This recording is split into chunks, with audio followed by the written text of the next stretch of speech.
Welcome to Catholic Family Services, our caregivers group. This is a group really that's meant to support caregivers on their journey, some of the highs and the lows. So we're going to get started with a check-in, and that's our opportunity to talk with each other about what's been happening in the past week. Oh, I'm sorry. I am sorry. Oh, that's okay, Renique. I'm so sorry. I was so late. You know, the traffic was bad Yeah. to get her ready, And as usual, my son, he was to come and he got late. He has to work late and all that.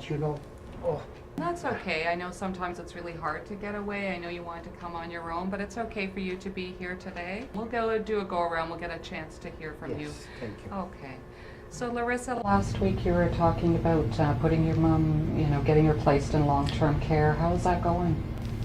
Well, it was hard. It was very hard. But we couldn't keep her at home any longer. She wasn't safe there, and we couldn't do the renovations, and there were just the two of us, and the nights. Oh, the nights were long and hard. How is she doing now? How is she making out? Oh, she's much better. Little by little, she's getting used to it. But I feel so guilty. I really wish I could have done more for her at home.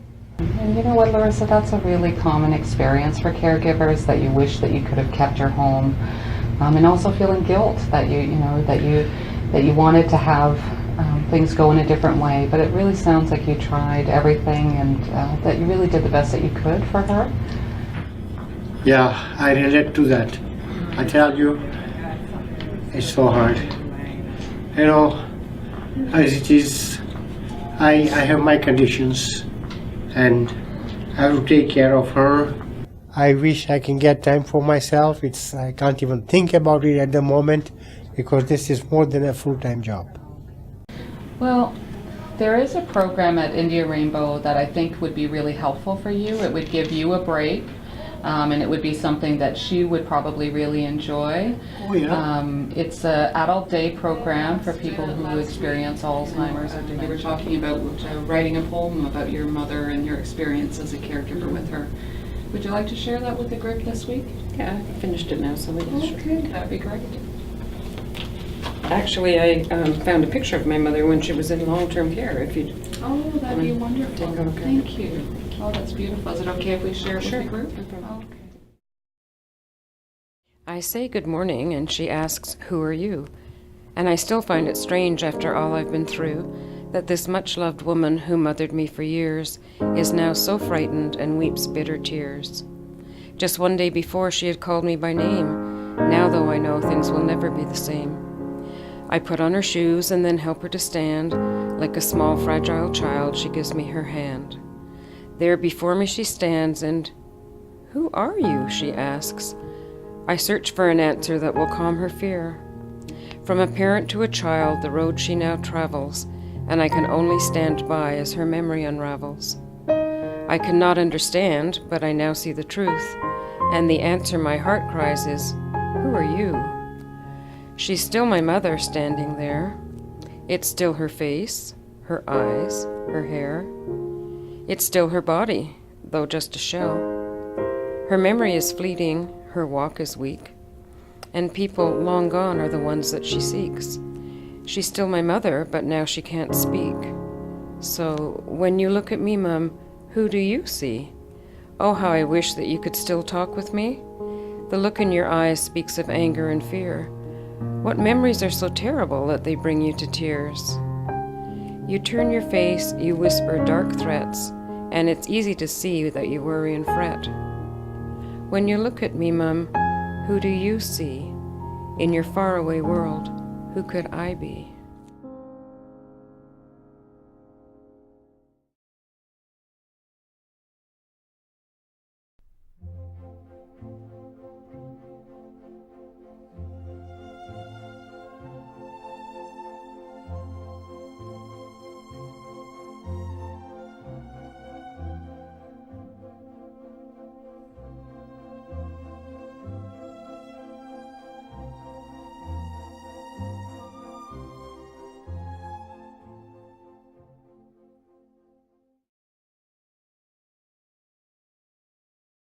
I had friends who got older, could no longer stay in their own home and look after themselves. They needed assistance, and they moved into a seniors citizens residence. And talking to him a few months later, I asked him how he found it. Well, he said, it's comfortable. The food is pretty good. It's a nice surrounding. He said, it's full of old people. And he was missing the social structure that he had had.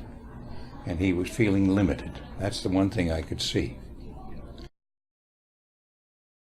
The problems we've got with seniors is that that's such a fast-growing demographic that if we don't anticipate those growing needs, then we'll never, if we track it, we'll never catch up. And one of the things I found over the years is every generation of seniors has different expectations for their life, for their quality of life. One of the interesting things is, for the first time, because of obesity, stress from work, if you're lucky enough to have a job, they're beginning to wonder whether the next generation of seniors will live as long as we do. 6 years ago, I ended up having a triple bypass, and bypass is also connected with mental health. And it was in January. I came home, and basically I couldn't move and I couldn't sleep anyway. Make the story short, I ended up having a bad bout of depression. Been there, receive help. That's when I really realized the epidemic of mental illness that we have. Okay, young, old, rich, and poor, you name it. It's just incredible how much that we do have. So I started it 3 years ago, Swim for Mental Health.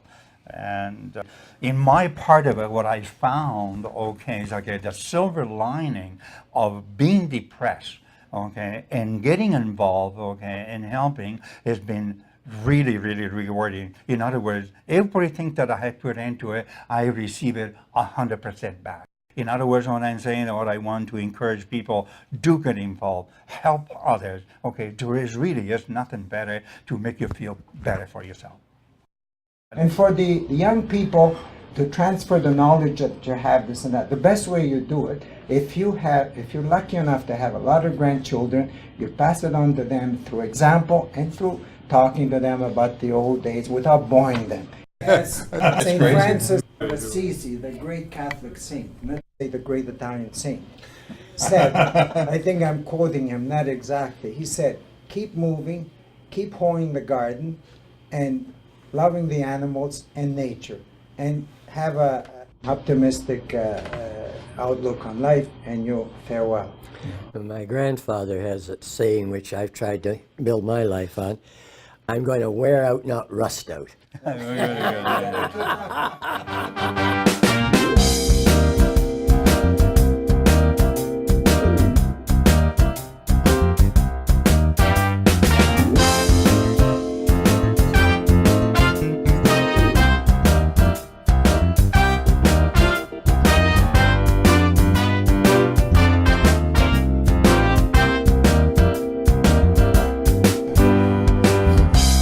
Most of the people that I swim with who are older don't seem to pay much attention to the past, to tell you the truth. It's gone. But they're the people who have adapted to a change. Life goes on, that was past, forget it. I've got today to live. Now that's the way I see them.